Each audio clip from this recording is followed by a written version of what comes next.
Samajwadi party के प्रवक्ता मनोज धूपचंडी जी, हम बात करेंगे दाल मंडी के प्रकरण पे। लगातार हम कवरेज करें, इनसे भी हम जानेंगे क्या कारण है कि सरकार ये गलियों का जो चौड़ीकरण हो रहा है, क्या कारण है कि सरकार ये कर रही है। विकास का हवाला दे। नहीं, ये कैसा विकास है कि बीच में सड़क चौड़ी रहेगी और आसपास की सड़कें सकरी रहेगी। लोहरावीर से लेकर के गिरजाघर की सड़क तो 14 मीटर है, इसके 17 मीटर बनाने जा रहे हैं। मैदागिन से लेकर के जो सड़क विश्वनाथ मंदिर तक आया वो भी 17 मीटर नहीं है। तो ये जो विकास कर रहे हैं इसकी तो बात ही नहीं समझ में आ रही कि ये क्या चाह क्या रहे हैं।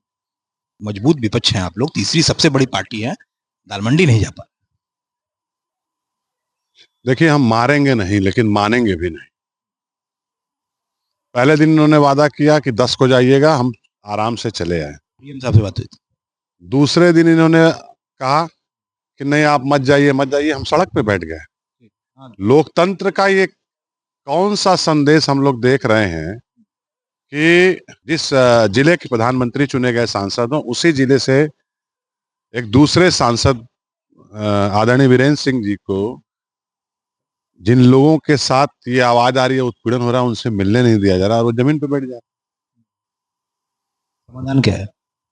संघर्ष संघर्ष करके हम लोग सड़क से लेकर संसद तक संघर्ष करेंगे। समाजवादी पार्टी करेगी और हम लोग न्याय दिलाएंगे। मंडी का मुद्दा संसद तक जाएगा, संसद तक श्योर जाएगा। टूट रहा है, काफी कुछ तो टूट चुका। पहले इन्होंने कहा था हम नहीं तोड़ेंगे, फिर इन्होंने कहा कि मुआवजा लेकर के हम मुआवजा दे करके तोड़ रहे हैं। फिर उसमें कुछ बातें आई हैं कि जो स्थानीय दुकानदार हैं उनके साथ नाइंसाफी हो रही है। तो समाजवादी पार्टी की भी सरकार में हुई थी, काफी कुछ देखने को मिला था। आपके सरकार में भी काफी चौड़ीकरण हुआ है। हाँ, चौड़ीकरण हुआ था। बीएचयू के आसपास की सारी सड़कें चौड़ी हुई है। समाजवादी पार्टी की सरकार में ये सब सारे शहर में डिवाइडर बनाए गए। विरोध हुआ था? नहीं, कोई विरोध नहीं हुआ था। हम लोग सहमति से कर रहे थे। हमने तो एक्सप्रेसवे बना दिया पूरा सहमति से, इतना बड़ा। सहमति से करिए ना, आप जबरदस्ती क्यों कर रहे हैं? तानाशाही मत करिए, जनता सबकी है, न्याय करिए। व्यापारियों का एक नियम है कि कहीं चीज उजाड़ा जाता है तो उसे बसाया भी जाता है। उस पर क्या काम कर रही है सर? मुझे नहीं लगता सरकार कोई काम कर रही है। वो जल्दी में है, उसको अपना एजेंडा पूरा करना है कि विश्व में यही काशी में होगा कि दोनों तरफ की सड़कें सकरी और बीच की सड़कें चौड़ी। ये सिर्फ यही संभव है। मंडी के आगे भी कुछ की सिर्फ दाल मंडी तक सीमित रहेंगे? मुझे तो लग तो यही रहा है कि सिर्फ यही संभव है।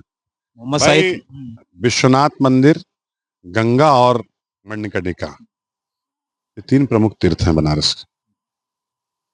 पूरा देश आपको देख रहा है बनारस के स्थान। आप मणिकर्णिका पर जाकर के देखिए कितनी दुर्व्यवस्था है।